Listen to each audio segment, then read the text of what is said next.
Dorset Uncovered is back, and today we're looking at Sturminster Marshall, which name literally translates to church on the River Stour.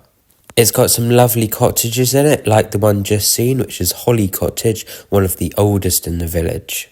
The village has a long history dating all the way back to Saxon times, when in his will King Alfred actually left the village to his son Ethelred. There's some lovely walks through the village, which I'll definitely be coming back to do. And the green fields are a great reminder of how spring is here. Speaking of nature, nearby there is Walnut Tree Field. Now it's actually a scheduled monument as it dates all the way back to the Iron Age. However, sadly, some of it was recently damaged in a storm. On my way around the village, I also found this war memorial, which was interesting as it seems a lot more religious than the ones I normally see. However, by far the best thing in the village is of course the maypole. There's been one here since 1101.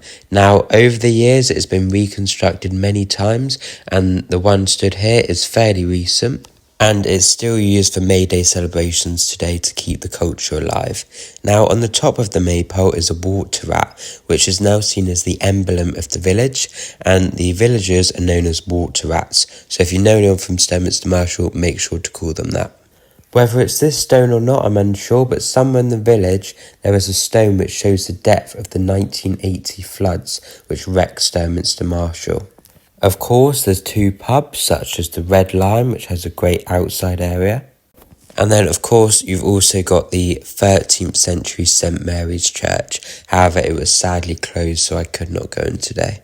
However, Sturminster Marshall is much more than just this small traditional village, as in the 1950s in Bailey Close, there was the largest cheese-making factory in all of Europe.